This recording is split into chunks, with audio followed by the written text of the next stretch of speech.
ఈ ప్రపంచీకరణ నేపథ్యంలో సమాచారానికి ఉన్నటువంటి ప్రాముఖ్యం వలన ఇప్పుడు ప్రజలెవరూ కూడా ఇంటర్నెట్ని విస్మరించేటటువంటి పరిస్థితి లేదు. ఇంటర్నెట్ స్టూడెంట్స్కి చాలా రకాలుగా యూజ్ అవుతుంది.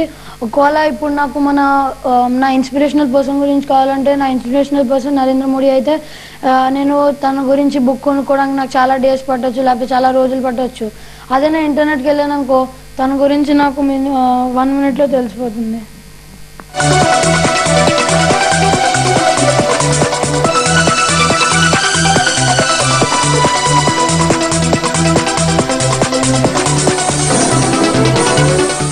ఇన్నేసి ఉపయోగాలతో పాటు అంతులేని సౌలభ్యాలు ఉన్నాయి కాబట్టే ఇంటర్నెట్ మానవ చరిత్రలో వచ్చిన అన్ని విప్లవాల కన్నా వేగంగా దూసుకుపోయింది.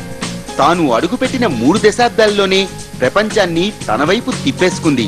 అయితే అతి సర్వత్ర వర్జయేత్ అన్న సామెత ఇప్పుడు ఇంటర్నెట్ కూడా ఆపాదించుకోవాల్సి వస్తోంది. 1990లో ఊరు మొత్తానికి ఒక్క ఇంటర్నెట్ సెంటర్ ఉంటే అద్భుతం అనుకునేవాళ్లం. 2000 వచ్చేసరికి ఇంటింటికి ఇంటర్నెట్ ఉంటే దాన్నేదో గొప్పగా చెప్పుకున్నాం. 2010 వచ్చేసరికి మొబైల్లో ఇంటర్నెట్ వేసుకొని అబ్బురి పడిపోయాం. కానీ ఇప్పుడు రోజులు మారాయి. ఇంటర్నెట్ ఉంటే కాదు, లేకపోతే చెప్పుకునే రోజులు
ఇందుగలదందు లేదని సందేహం లేదు. ఎందెందు వెతికి చూసినా అందందే గలదు ఇంటర్నెట్. ఏజ్ లో చూసుకుంటే అంటే 1990s లో చూసుకుంటే ఇంటర్నెట్ అప్పుడే ఇంట్రడ్యూస్ అయింది.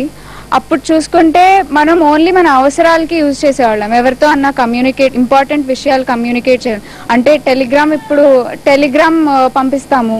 అది బాగా ఇంపార్టెంట్ విషయాలు కన్వే చేయడానికి పంపిస్తాము. అప్పట్లో అలా ఈమెయిల్స్ లేకపోతే కమ్యూనికేషన్ ఇంటర్నెట్ ద్వారా జరిగేది. ఇప్పుడు ఎలా అంటే టైం పాస్ కి యూజ్ చేస్తున్నారు, లేకపోతే ఇంపార్టెంట్ విషయాలకి యూజ్ చేస్తున్నారు.